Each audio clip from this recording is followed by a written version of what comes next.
Yun mga boss amo, nandito kami ngayon sa Kalibungo.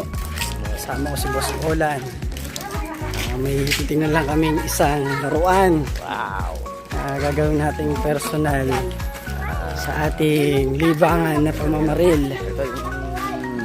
Ito talaga yung mga laruan na pinapangarap ko eh. Collection eh. Ganto yun eh.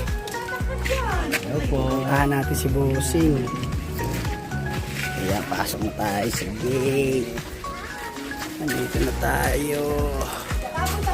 Yun, beng update na lang mga bagong boss collection.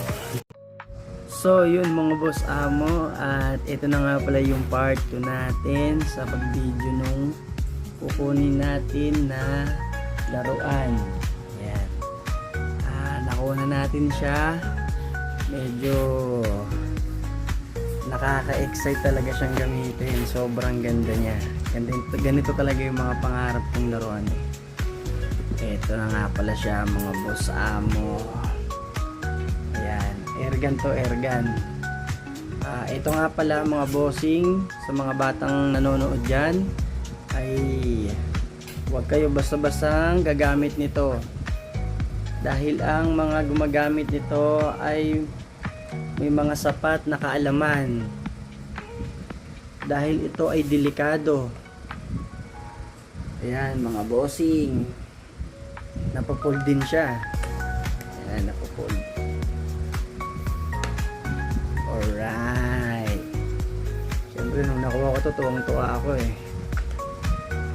Kasi feeling ko marami akong mababaril na mga kakaibang isda.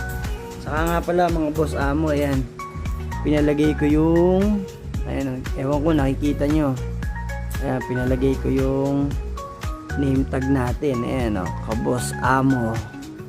Yun. So hanggang dito na lang mga boss amo. Happy hunting. Bang bang.